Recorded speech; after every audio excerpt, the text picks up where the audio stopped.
સરકાર તો ખરીદી પૂરતા પ્રમાણમાં કરતી નથી, જેટલું ઉત્પાદન થાય એનું માંડ 25% ખરીદી કરે છે. જ્યારે દુનિયાના દેશોમાં મગફળીની અત્યારે ખૂબ ડિમાન્ડ છે.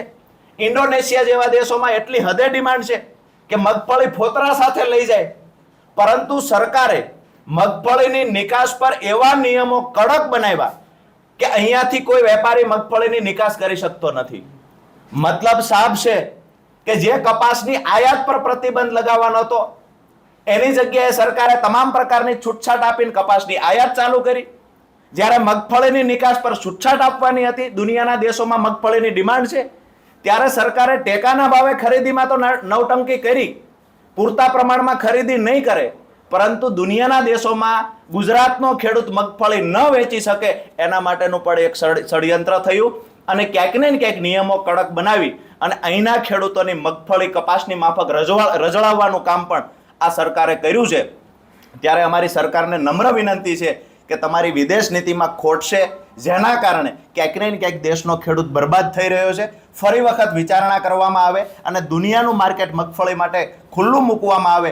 મગફળીની જે નિકાસ થાય છે એના પર તમામ પ્રકારની છૂટછાટો આપવામાં આવે અને દુનિયાના દેશો જ્યારે ગુજરાતની મગફળી ખરીદવા માટે ઉત્સુક છે ત્યારે એ દુનિયાના દેશના વેપારીઓને છૂટછાટ આપી અને અહીંની મગફળી ખરીદી જાય.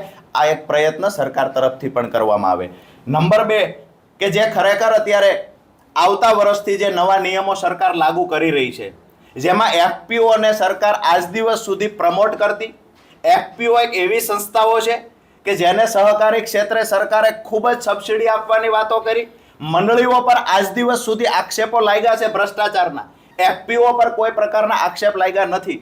ત્યારે મંડળીઓને પ્રમોટ કરી એફપીઓ બંધ કરવાની જે સરકાર દ્વારા વાતો થઈ રહી છે, તો અમે માનીએ છીએ કે સરકારે એમાં પણ ફેરવિચારણા કરવી જોઈએ.